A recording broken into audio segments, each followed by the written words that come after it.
عزیزان دلم، تمام اشخاص حقیقی برای سال 1403 در لایحه بودجه در نظر گرفته شده میزان مالیاتشون تا 120 میلیون تومان برای یک سال معافه. از 120 میلیون تومان تا 168 میلیون تومان، یعنی در واقع 48 میلیون تومانشون مشموله.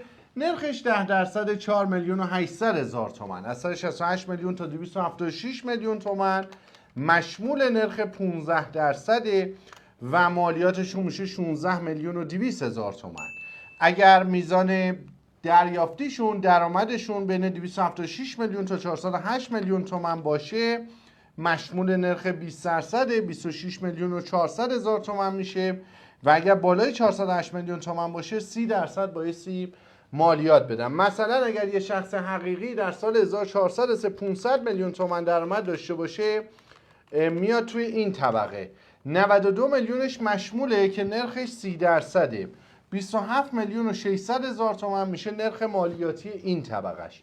حالا یه 26 و 400 باید تو طبقه قبلی بده، یه طبقه بیا بالا 16 و 200 باید اینجا بده، یه 4 و 800 طبقه دیگه بیای تمام تقریبا 75 میلیون تومان باید مالیات بده. تقسیم بر 500 میلیون انگاری 15% نرخ مالیاتشه عزیزم.